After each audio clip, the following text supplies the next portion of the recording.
The M1 Carbine, let's check it out.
The M1 Carbine was designed in the late 30s and put into service with the U.S. in 1942 and served not only through World War II, Korea, and also Vietnam, and still serves in military and police forces all around the world.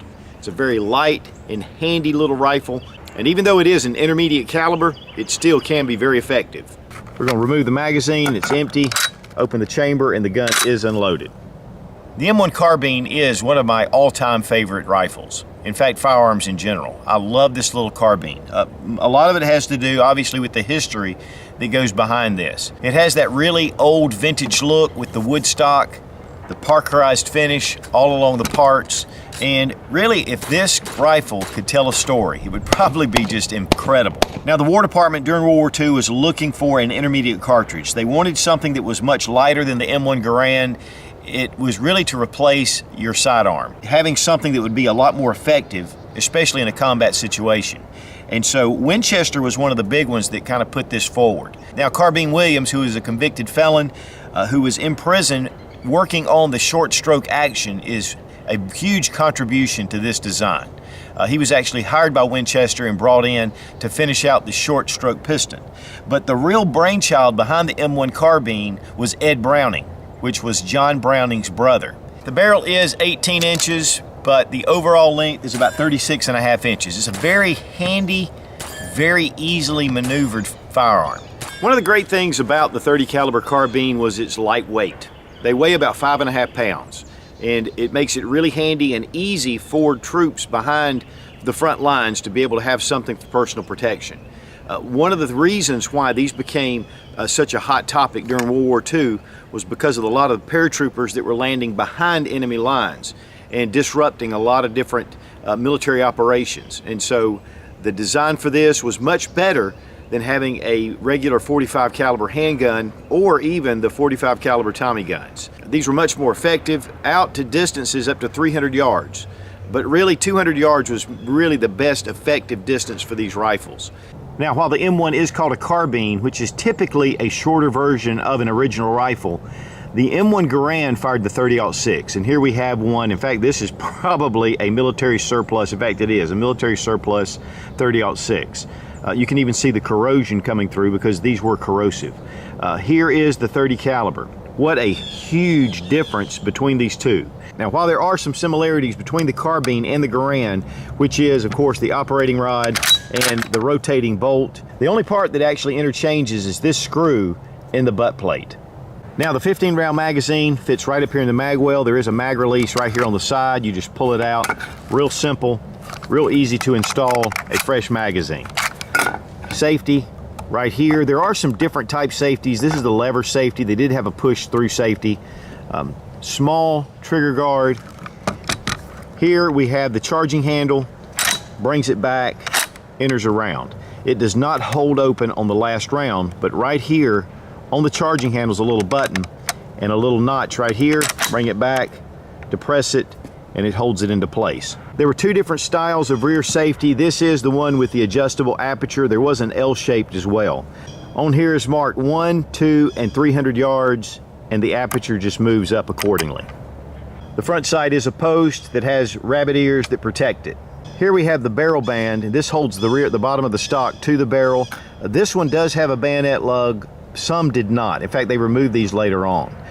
There are bayonets out on the market. They are really expensive if you get an original World War II bayonet.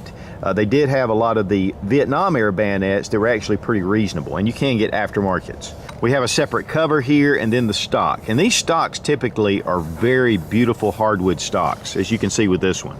Right here is US Carbine caliber 30 M1. Right here is your serial number, and then underneath the rear sight is the manufacturer of the receiver.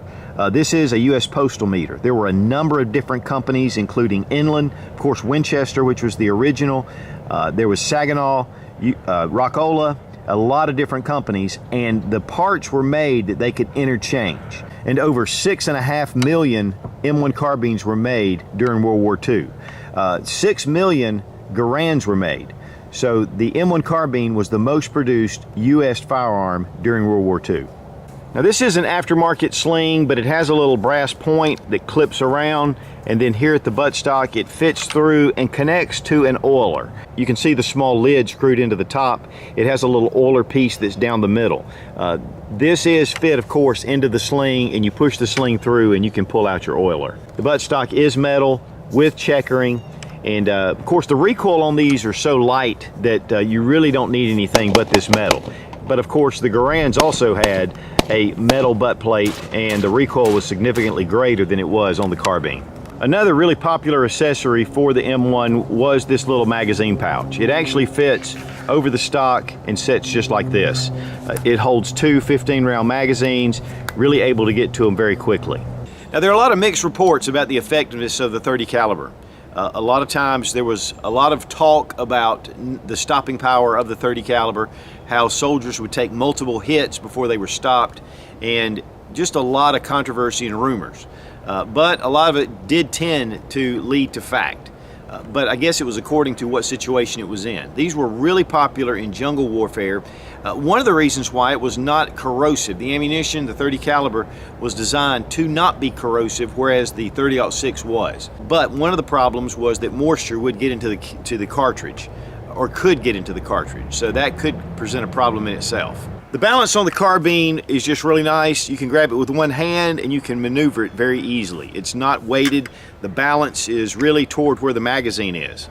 A very light recoil weapon, and really the 30 caliber is really about a .357 Magnum. Very pointable, very easy to maneuver, and very easy just to sling over your shoulder, especially if you have a lot of other gear, whether you're a medic, you're a radio operator, or a mortar crew. Driving in a truck, tanks, I mean, there's so many reasons that this came and became a very favorite firearm. These were just really designed to replace a handgun. Handgun's great for really up close and personal, but for distance, this really made this a much more effective weapon. The M2 was a select fire rifle that could fire semi-automatic or full automatic.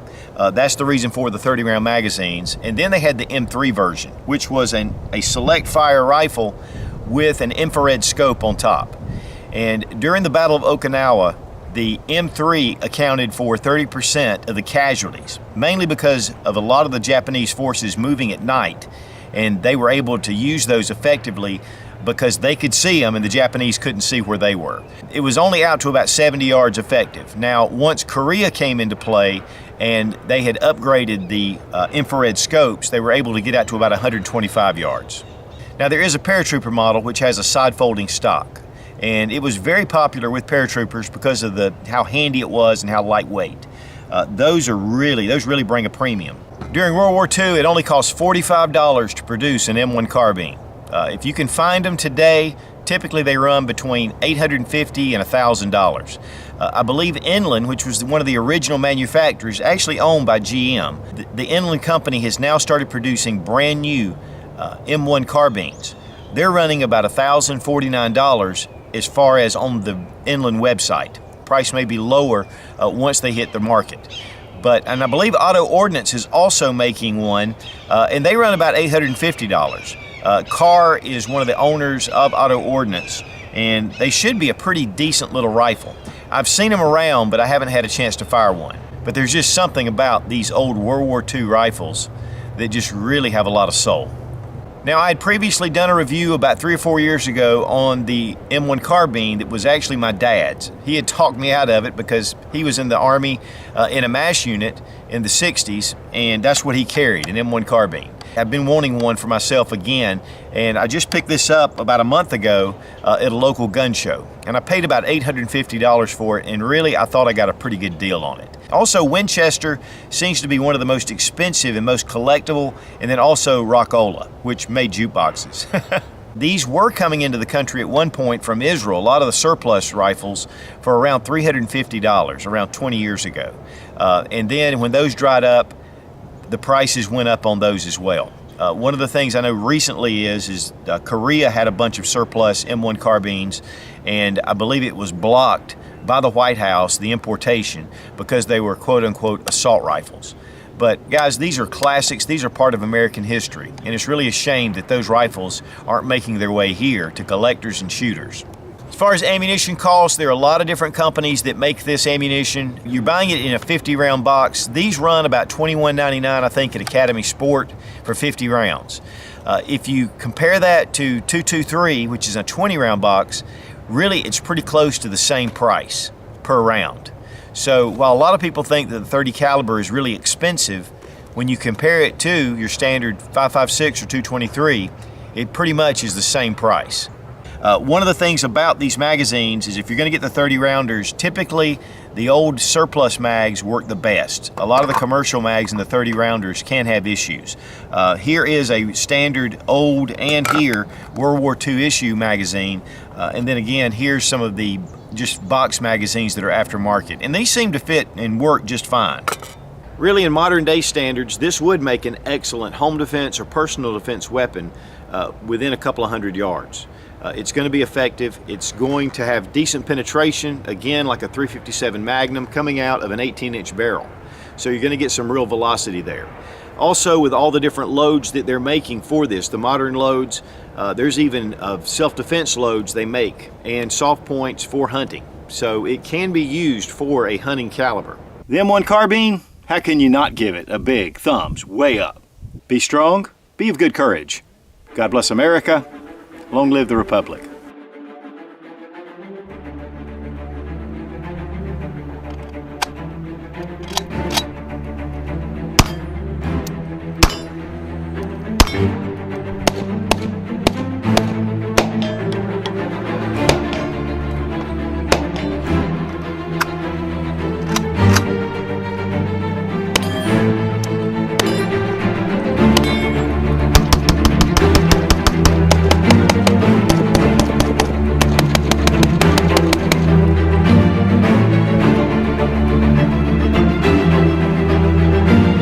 Be strong, be of good courage. God bless America.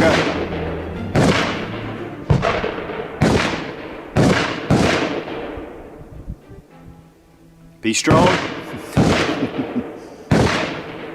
That's the most they've shot for the past 2 hours. Forget the Avengers. Be a real superhero. Sergeant Rock.